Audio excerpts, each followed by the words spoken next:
Hello everyone, I apologise for the slight delay, but we are now underway here. So far not many in the stream, but I'm sure a lot of people will tune in soon enough or watch it back. But this is the teams and calendar announcement for the reopening of corner to corner racing, or as we're going to know of it for the next while is CTCR.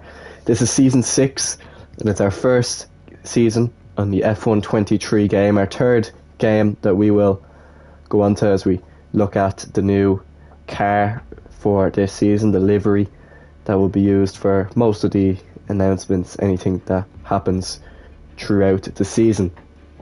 We have a 14 race calendar with one break in between. That break will be on the weekend of the weekend of the 27th of January. We start next week on the 9th of December and we finish on the 16th of March, which should help us get in a Season 7 just before the new game comes out. And then we'll get on to F1 24 and we'll keep going. From now on, I'm hoping this league just stays as a one-tier league, but it's going to be probably one of the best one-tier leagues run. My objective is hopefully for everyone to know, because obviously we've tried the expansion.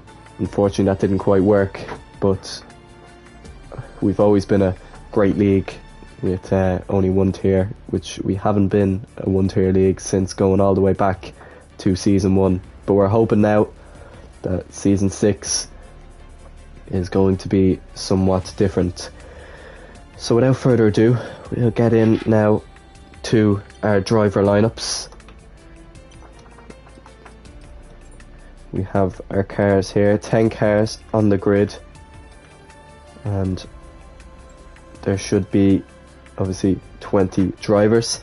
I have some stats for each of the drivers. They're full-time tier 1 stats in CTCR history, as well as the driver's best achievement. So whoever that driver is, they'll have a best achievement that'll be written down. If you haven't made a race, which we have 4 of them, your best achievement will obviously just be that you're now a full-time tier 1 driver, and that's going to be your debut.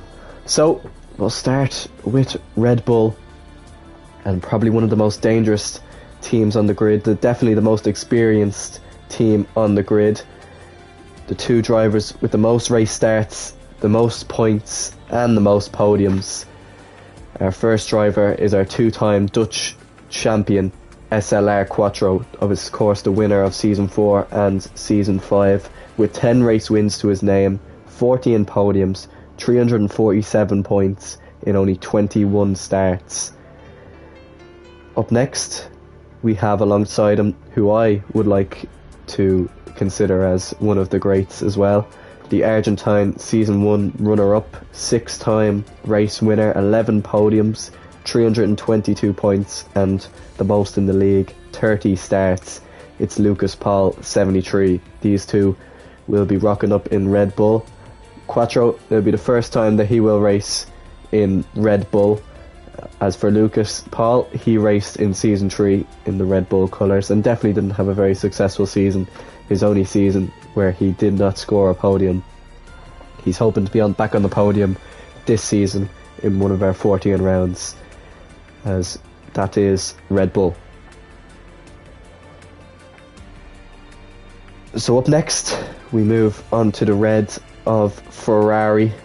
So the first driver, again another very successful driver for the little races that he has in Ferrari. It's the Irish first driver, Caden Conway, the Irish Season 5 runner-up, with 2 race wins to his name, 4 podiums, 141 points in only 10 starts. He previously raced in Red Bull and now he has changed colours to Ferrari. His teammate is going to be another very experienced driver, South American and European linking up as well in Red Bull, or in Ferrari as in Red Bull. It's Douglas AG17, the Colombian Season 4. He has 1 race win to his name, 1 full-time race win. Of course, we won't forget the Miami GP of Season 3, where he came in as a Red Bull reserve and won. But he won the Saudi Arabian GP in Alpine in Season 4, with 1 race win to his name, 3 podiums, just over 100 points with 103 in 14 appearances. Another side that's going to be very, very deadly in this season.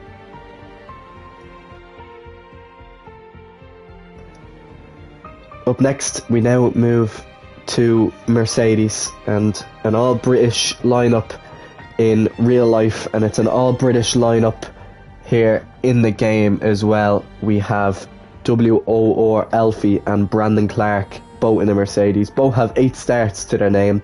Alfie, the more dominant driver, with 71 points, 3 podiums, including 2 P2s in Italy and Spain. But for his teammate, he has the race win, and that Alfie doesn't. Brandon with 31 or 39 points in 8 starts, only 1 podium, and that one was the top step in the Chinese Grand Prix of Season 5, which is actually the last race to have taken place in CTCR, the last registered race, that is. He became his first race winner, and he's going to hope to try and do that again.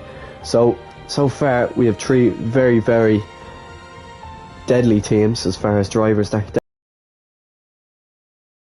Unfortunately, we may have to take a step away from that, but we still have a driver pairing that's going to be very, very consistent and hopefully can definitely cause a few upsets.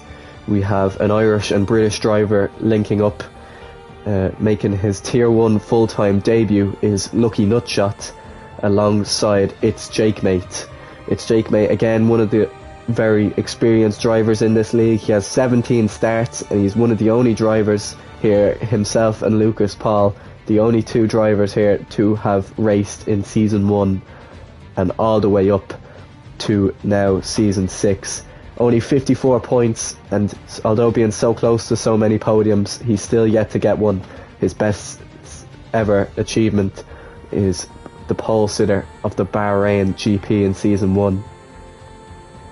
So Alpine probably going to be looking down the bottom of the constructors, but if they can stay consistent and pick up many points, there's definitely teams that they're going to be able to beat.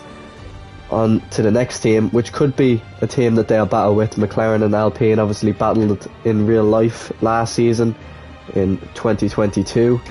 Obviously 2023 was a different story, and that could be the same here in Season 6. We have 2 British drivers linking up.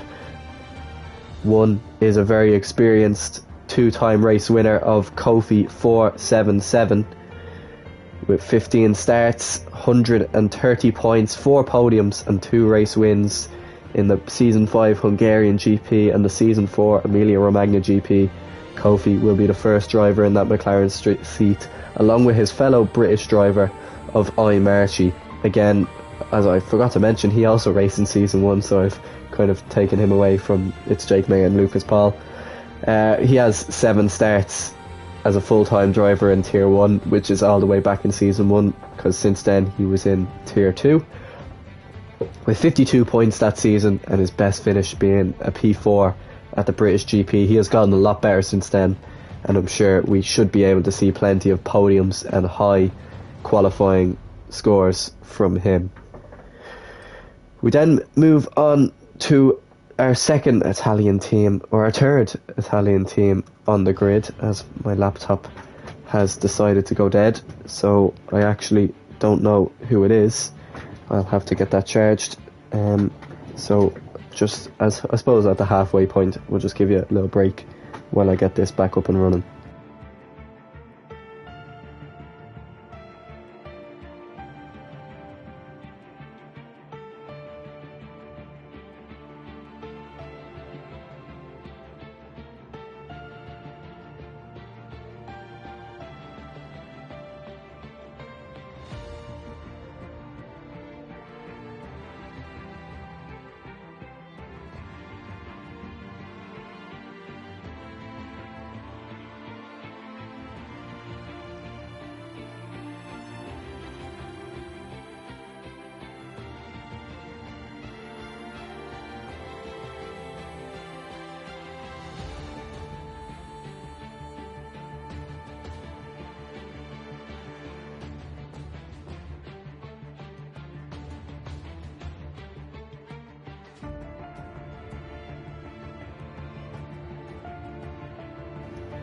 So we are back up and running, and as you took time to dilute what we've just had, we'll move on to the final 5 teams, one of which is definitely probably going to be one of the most interesting.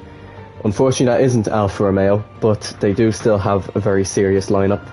Again, 2 drivers with a lot of experience, a lot of starts, and of course a lot of points to back that up. Their number 1 driver being Owen Curry, surprisingly the only number 1 driver on the whole grid that doesn't have a race win to him.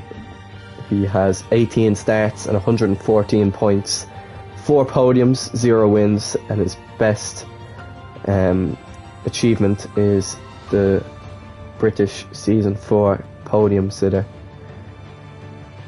4-time podium sitter in Season 4 and 5. I've written that down wrong. Alongside him, his fellow Irish Alfa Romeo supporter, I'm pretty sure. According to his TikToks, it definitely seems like he's an Alfa Romeo driver. He has won a race, and he's won it in the Australian Grand Prix in Season 3, and that is Rando was taken. He has 16 starts, 138 points, and 2 podiums. A lot more points and more wins than Owen Curry. You'd think, why is he the number 2 driver? Well, based off pace and qualifying, Owen Curry definitely seems the more dangerous driver, but we'll have to wait and find out. They will probably discuss how that team will play through. Next up, we go to another British team. We have Aston Martin, but there's no British drivers in this team. We have a full-time Tier 1 debutant and another driver who has a lot of experience from last season. We have Hyper 295 F1 in the Aston Martin with 10 starts, 85 points and 4 podiums, with his best being a P2 at Imola in Season 5. Alongside him, just like he did race in Tier 2 of Season 5, he is Mr. Orobeng, the Spanish full-time Tier 1 debutant. He has picked up a podium actually as a reserve, but according to our stats here, his complete debut. So that is Aston Martin, Hyper and Orobeng. Now we move on to Haas, and again it's a driver pairing where definitely there's one driver that's a lot better than the other, but another driver that, if he can be consistent, I don't see any reason why he can't score some points throughout the season. Our number 1 driver being JRR 33, 19 starts, 117 points, 3 podiums, and of course 1 win in the Season 5 Singapore Grand Prix. He's a Tier 2 champion in Season 4, and he'd like to be a Tier 1 champion this season. Based on his points, or on his pace, there's no reason that he can't be up there with Quattro, with Alfie, with, I suppose, even some other drivers that are yet to announce. Alongside him, it's a teammate that he's really going to have to try and coach his way through the season. We'll see how long he lasts, if he does want to last. We have S8CWH. It's his first full-time Tier 1 debut. He's actually never raced in Tier 1, so this actually is going to be his first ever race, whenever that may be. Moving on to AlphaTauri, we now have again a pairing where we have someone with a lot of experience compared to someone who is going to need a lot of carrying, but I'm sure he'll be able to get through it. Number 1 driver in AlphaTauri is the Dutch Season 3 World Champ.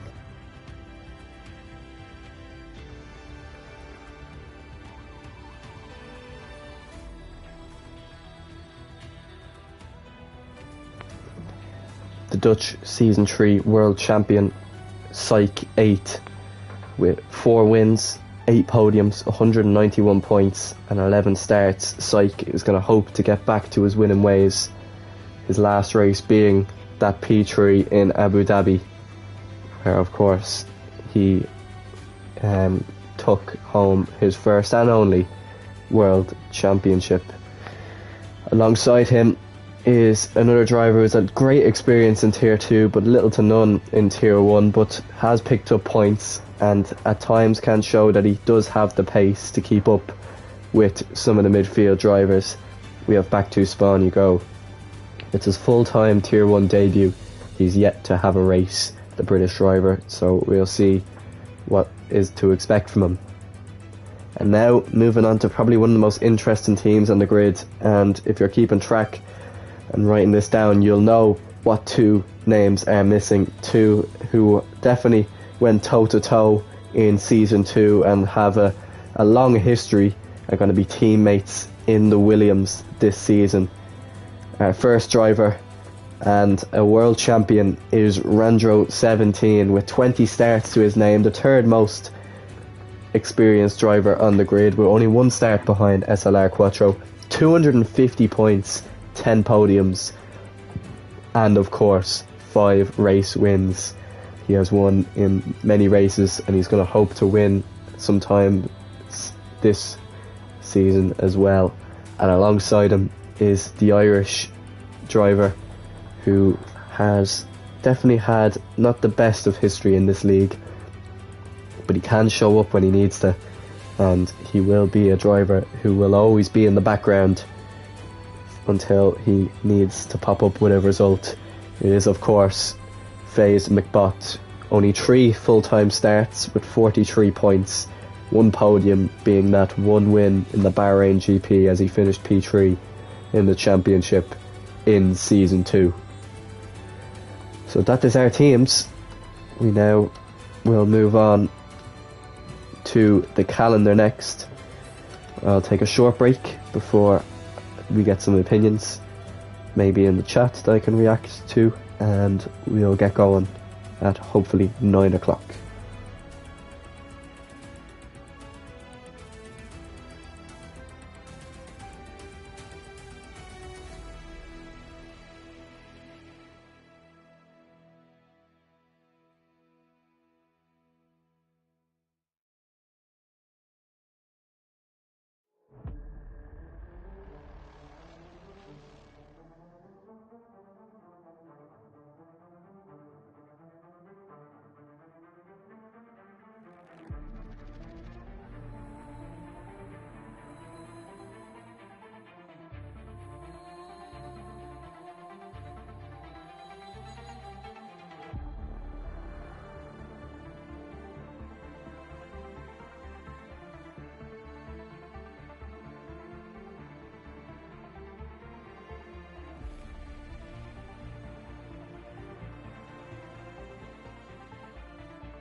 So it doesn't seem like much is happening, so without further ado, let's get going for the calendar. So of course it is a bit of a community calendar as well as the teams. Some drivers did get what they wanted, others didn't vote, but we do have a voting system up for the calendar, and one of those races being the finale. The other, I think it was the other 9 races were picked by me, but I got a track of all calendar votes, so I have a slight idea on which tracks are wanted and which tracks aren't. And we now move on to round 1, which will be next week, 9th of December,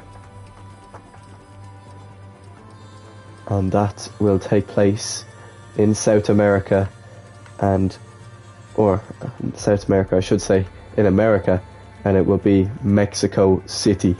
Appeared on the calendar once before, well, appeared on the calendar twice before, but we've only raced that once before in season 4, where Jinx of course took pole with that magical lap, or now Caden Conway I suppose. Of course, he probably would have won that race if it wasn't for some late carnage. I think Adgedox 97 won that race in the McLaren in the year where, of course, Quattro, the one race where he kind of fell off a bit. So that's going to be round one, and we're going to stick in North America for that time, and we are going to go to the Circuit of the Americas to Texas. So of course they're one after the other in the calendar in real life, and they're one after the other in the calendar here as well. Again, has appeared on the calendar once before, was supposed to be in season 5, never happened, but it's going to happen hopefully in season 6. It appeared on the calendar once where Ronan H ran away from pole in season 1, and that was the race where Lucas Paul, you could say, could have won the championship and decided to throw it all away. We won't talk about that.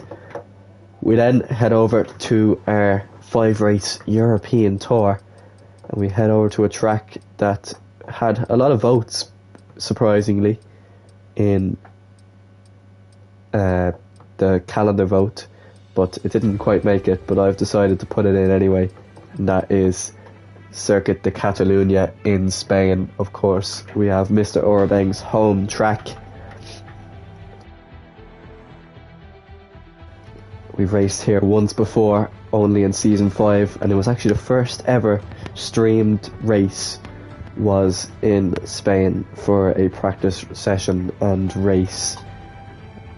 Of course, in season 5, this was the race where I think Caden got his first win of the season, and well, he'll have a lot more. He'll have to try and win in a lot more places this season if he wants to turn runner-up into champion. We don't move that far then to our next round, and it is one of the races that was voted for. It was the 5th most voted race, so it just barely made it in, ahead of second place, which was 9 votes, and that is Monaco. So we've raced here twice before. Each of them have been equally as full of carnage as the rest. Lucas Paul getting his famous win here, where I'm pretty sure he lapped nearly everyone except one person, and Quattro done the same in season 5. Obviously a lot more competitive grid this time. If drivers stay in it, I don't think they'll be lapped. It'll be an interesting round. It's pretty much a championship in itself, winning at Monaco. Who will is the question, and possibly like what it was going to be in WLR. I may decide, because obviously that round will be the last one of the year on the 30th of December. I may decide to start a half an hour earlier and put a full quali on, which could be definitely a lot more interesting, and of course maybe I might narrow down the race to only a 35%, because I don't think people want to be driving 40 laps in Monaco. It's quite unnecessary. I think 30 is more than enough. So after that then we move on to a track that's actually making its debut. It raced in tier 2 before, but never raced here in tier 1, and it's been on the calendar, or it's been on the game I should say, since 2019, and yet we still haven't raced there since we started here in 2021. And that is a track that's not on the calendar. It's the Circuit de Paul Ricard in France. Another heavily voted for track, surprisingly. I'm pretty sure that was the one that just barely missed out on Monaco. And that is going to split our two kind of main voted for tracks, with Monaco then just up the road in the same country pretty much, to France.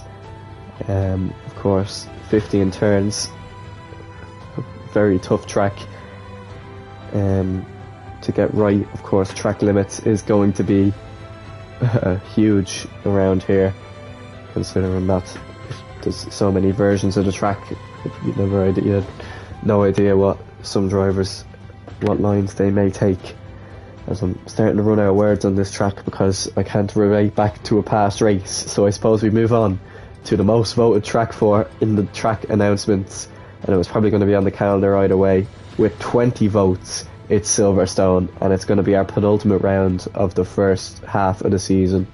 Of course, the famous Season 2 finale was hosted here, where Ranjo 17 won from pole position, and of course then took his only championship. Lots of other ones, of course. We had Syke and Randro's great battle here. We had Jake May, who probably could have ran away with this in Season 1, was taken out. We have Quattro's fall from glory in Season 4. We had a lot of great moments here, and it's going to be the 6th time that we've raced here. It's been on the calendar every season, and rightly so. And then we go to our final European race of the season, and again another track that was heavily voted for with 11 votes. It's just slightly to the left here. It is Austria. Probably one of the easiest tracks, but a lot of people seem to make it all wrong. Of course, we've only raced here once before, which was won by, I'm pretty sure, Caden as well. Yeah, not much else to say. It was a good race. We got a few old drivers back racing that day, and we're hoping for more of the same.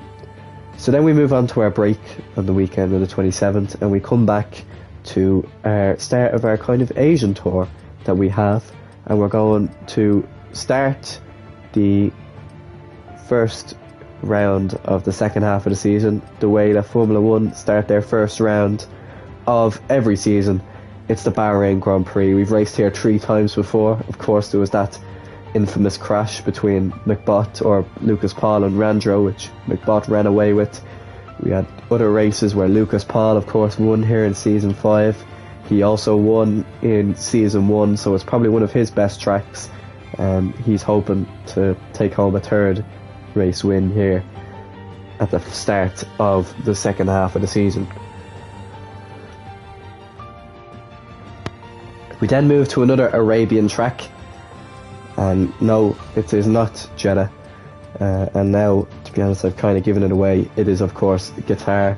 It's going to make its debut here. It's raced, of course, in, well, what I won't mention, WLR, but because that race was definitely not the most entertaining to watch. It should be a good race, and we should see a lot from it. Of course, 90% I think is pretty much at full throttle. Not much heavy braking zones around this track, so a lot of high speed corners, and of course tyre wear will be an issue. We'll see how many punctures we get that day. We again then travel across the continent of Asia to another track which is not on the calendar. It is China for the Chinese Grand Prix. We head here just before our final track of the Asian Tour. Of course, we've raced here twice before. Of course, it's been the last race ever raced in CTCR, where Brandon, or of course was known at the time, Magnus, won. And of course there was the one where Lucas Paul ran away with in Season 2, and Randro and McBott collided down into that turn at the end of the big long back straight. Then to our final race of the Asian Tour, and our final race another track that has been voted by yous with a lot of votes. We head to Singapore with 30 votes. We've raced here 3 times before. Of course, there was Randro's first win, where he ran away with it in the 3rd round of the season, and of course Quattro done the exact same in Season 4, and obviously in Season 5 we had JRR with his one and only race win. So there'll be a lot of people battling for the race win here, and we'll see how that goes. Then on to a track that, to be honest, I forgot we actually raced in it in Season 4. A track Quattro ran away with just before, just before he claimed his title, and that is Canada for round number 12. So this would normally be the end of the season, but it's not. We have Canada up next, again, a track that should have appeared twice has only appeared once, and it was definitely another one of those races where we would like to have forgotten, and pretty much have forgotten, because not much really happened that race. Quattro ran away with it. A few other drivers probably got a first podium. It was definitely a forgetful season, that RSL, but not forgetful for obviously Quattro breaking the record for 4 race wins in a row. I wonder if anyone will be able to beat that in our 14 race calendar. Up next, we move to another track which is making its debut, and just made its debut for the F1 calendar, and we head back to America, to Las Vegas. Again, a track that I've never done a league race at, I've never commentated, I've never raced at, and it's going to be interesting to see how it goes out. Again, it was a track that was actually heavily voted for as well by you, so obviously it was a track that you wanted to see a race at. Probably one of the most difficult tracks, and I'm sure there'll be a lot of safety cars that day, but it should be a spectacle. And before the penultimate round of the season, there should be a lot at stake. And then we head to a track that's only appeared once before in the season 1 finale, and it should have been the finale in 2 other seasons that were of course postponed in season 2 and season 5. We head to the Brazilian Grand Prix. Has actually, now that I say, has been twice before in season 1, and of course it was the penultimate round in season 3 where Randro ran away with a sprint win and a race win, and then of course Emilio winning his one and only championship in season 1. Unfortunately, we didn't get him back for this kind of reunion. Brazil, as shown in real life, is a very, very crazy finale, and it should be a interesting one as well, to say the least. Of course, you have 2007, Raikkonen winning surprisingly ahead of Hamilton and Alonso. Massa and Hamilton, of course, as that Glock going slowly.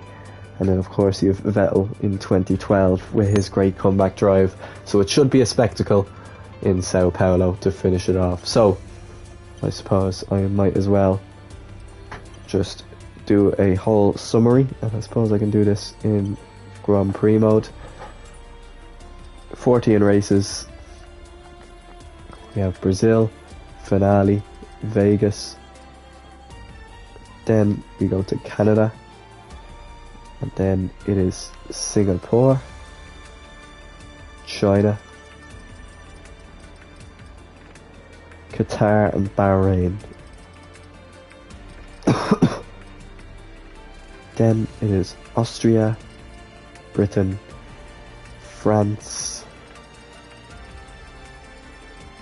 Monaco, Spain, Kota, and our round 1 in Mexico. That is the calendar for this season. The graphic will be up soon. I will put up a temporary graphic to show everyone what is happening soon. But that has been the teams and calendar announcement. I will see you this time next week for the first round of the season in Mexico. Until then, I've been Gaffo. Good night.